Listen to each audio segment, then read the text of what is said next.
Hello everyone, welcome to my Raw reactions for the September 26th, 2016 episode. The first segment of the match was the first segment of the night was actually a match for the first time in a long time. It was a rematch from last night at Clash of Champions, Roman Reigns and Rusev for the United States Championship. This match was, I think, with commercial breaks, it was like 3 segments long, 40 minutes long. Struggling to fill 3 hours at WWE, but the match was... I didn't like the match at Clash of Champions either. And it was a better match than at Clash of Champions, so with them going outside. But my big problem with it, which makes sense, is they battled just to a double count out. But the booking logic there makes sense, so they can just continue to try to keep Rusev going his separate way, and Roman will probably go and fight somebody else, like Luke Harper maybe. But unfortunately, I would give this an A actually, because the match was an improvement over Clash of Champions, but I'm going to give it a B. Just because of how long and drawn out it was, and because it was just a double count out. The next segment was Mick Foley, Sheamus, and Cesaro. And Mick Foley broke the news to Sheamus and Cesaro that championship opportunity they were both going to get, since the series ended up tied 3-3, was for the tag team championships, and they would have to team up. I think I've only been watching wrestling for about 7 years, and I think I've seen this storyline about Daniel Bryan and Kane and a bunch of others. I think I've seen that 8 or 9, maybe even 10 times. It's not an original storyline. It might be kind of cool to see. Plus, the promo work was shoddy by all 3. So unfortunately, I'm going to have to give this segment a D-. The next match was The New Day versus Gallows and Anderson, and another rematch for Clash of Champions for the Tag Team Championships on Raw. And boy, the Gallows and Anderson are getting buried, aren't they? They took another clean loss to the New Day, just as they did at Clash of Champions. The match itself was high-paced again, but you knew what you were going to see because it was the exact same match from last night. At least Rusev and Roman Reigns switched up the match a bit, but it was basically the exact same match. I wouldn't know one different from the other if there wasn't logos everywhere. And Kofi got gashed open. I'm not sure, it wasn't planned. They wouldn't do that in a match like that. I think that he just hit the steel steps wrong. But I'm going to have to give this a C+, because it was a good match, but we've seen it before. Our squash match of the night was Bayley versus Anna Fields. Just another squash match. The only thing that puts this grade up to a C is that Bayley is finally getting a win. And that's it, because I'm tired of the squash matches.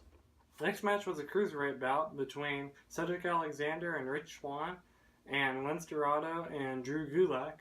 And this match was great. I liked it. It was fast-paced, high-flying. They all had different types of moves in this match. I really like the cruiserweight division on Raw, so I'm going to go ahead and give this match a B+. Next match was the Cesaro and Sheamus squash match. It was another squash match. The only good thing about it was Cesaro and Sheamus were pretty funny when they were fighting, like running down the ramp with each other. That's pretty much it. So unfortunately, I'm going to have to give this a D+. The next segment was the best bit of promo work all night. And it featured Charlotte, Dana Brooke, and Sasha Banks. And basically, Sasha Banks wants her one-on-one rematch, which will actually happen next week on Raw. And actually, I hope that that's the main event, because those two can put on a main event. So I hope they allow a lot of time for it tomorrow. Charlotte's heel persona is amazing. I'm actually kind of glad that she kept the title. And maybe she'll fight Dana Brooke at the next pay-per-view, because that friendship will be over by then. Maybe that's why they're not pushing Sasha versus Charlotte off until the next pay-per-view.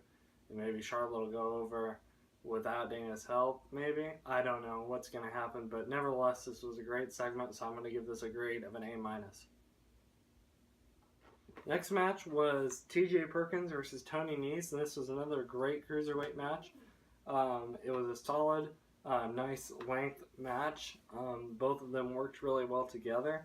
Lots of cool spots, like most of the cruiserweight matches. T.J. Perkins got the win to put him over. He's going to be fighting Brian Kendrick next week on Raw in a rematch for Clash Champions, so that'll be good.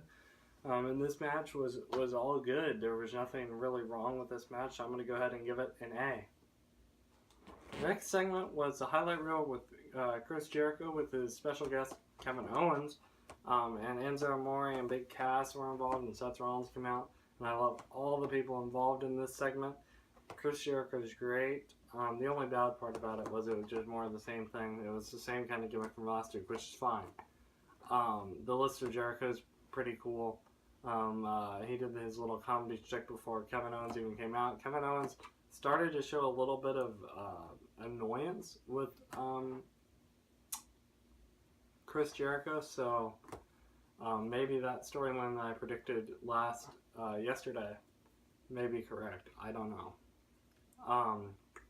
Seth Rollins would come out and he would just kind of get stopped by security, we've seen that before. And then Big Cass and Enzo Amore would come out and interrupt them, and that would lead to our main event match, which I'll talk about next. But this specific segment, I'm going to go ahead and give it a B+, just because we've kind of seen it before, but still, all the people involved are amazing, so that's good. The main event was Enzo Amore and Big Cass versus Kevin Owens and Chris Jericho. There were some good comedy things where Chris Jericho kind of like scurried over to Kevin Owens to get away. The match wasn't a main event match in my opinion, so that's my only big problem with it. But still, storytelling was good. Kevin Owens got the pin over Enzo Amore, which doesn't really hurt anybody. Hopefully, after this, they can move on to challenging the New Day for the Tag Team Championships. Hopefully, they can take them. Maybe that's why the club has been losing so much. But nevertheless, Kevin Owens, Chris Jericho, great. And they continue to show a little bit of tension. Kevin Owens looked very annoyed with Jericho when he scurried over to him. I'm going to give it a B just because the match wasn't really main event quality, but still fine. Storytelling was good. But that's about it for my WWE Raw reactions. I'll see you guys later this week for my SmackDown Live reactions.